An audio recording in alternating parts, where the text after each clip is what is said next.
Hello everyone, this is Alex the Blue Man, and welcome back to what I now call the Spider-Man-a-thon. For today I'm going to be talking about Spider-Man 2. This was released 2 years after the original movie, so I was still pretty young, like 5 to 6.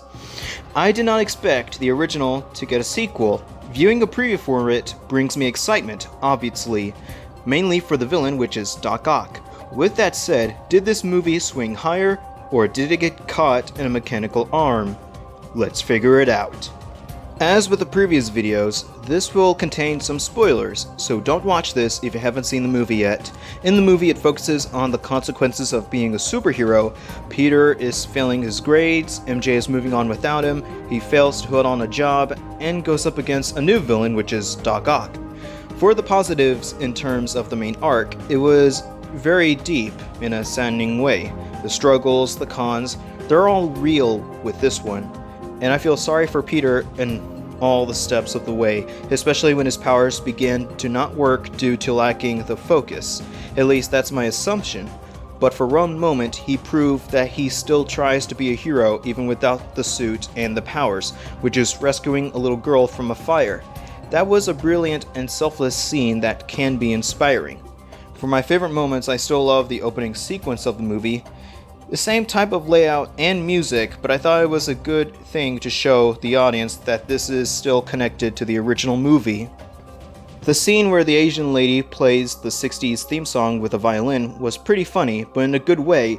It's like this film's way of paying homage to the 60s cartoon.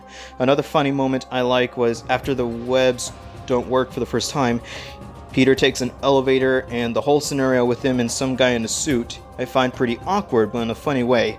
I actually saw the extended 2.1 version of the movie, and the scenario went to geeking out from that guy. That's what I'm trying to say. It was still pretty funny, but I just want to say that little scenario to you all.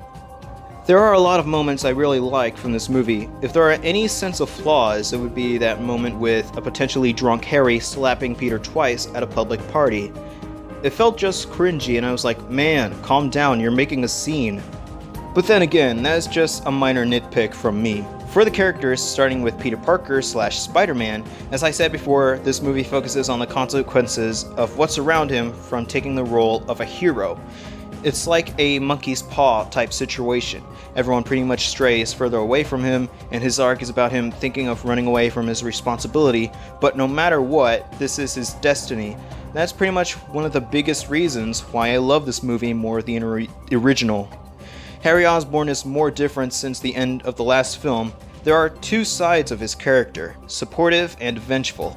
Supporting Peter and being there for Peter, well, most of the time, and then vengeful against Spider-Man, which is a symbolic callback to Goblin from the original. There was one moment at first was fear-inducing where he talks to an illusion of his dad Norman in the mirror, and then throwing a knife at the mirror. It's just symbolically and visually haunting to me.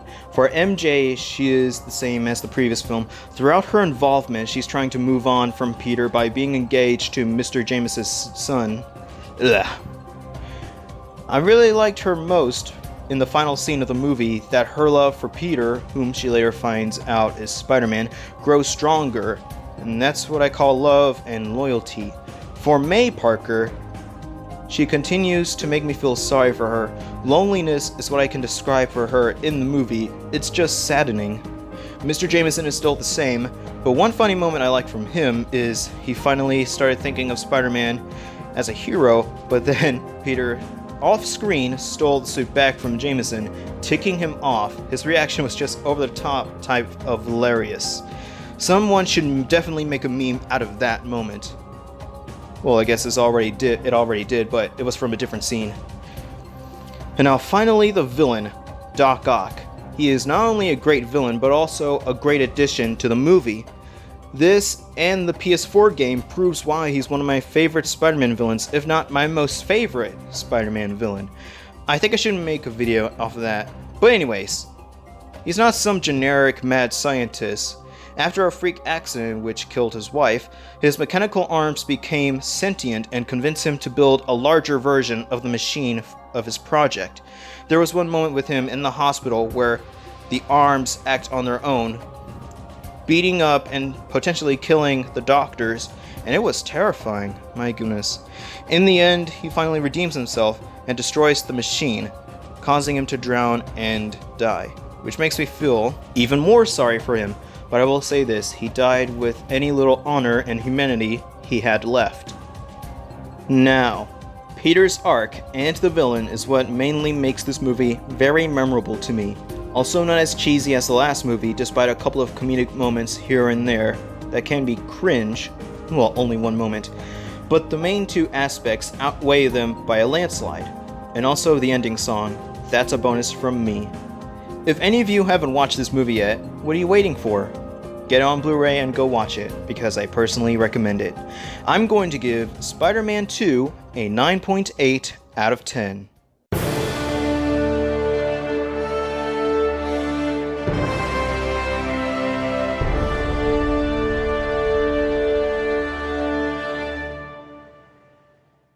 I want to apologize again, then again, for being late to review movies. I do have an update video planned talking about that. I will try to post it by next weekend.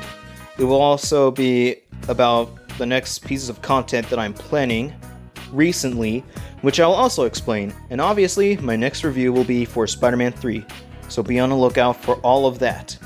Thank you, ladies and gentlemen, for watching. Don't forget to like this video, comment down your personal thoughts on this movie, and as usual, I hope you all have a great Blurific day.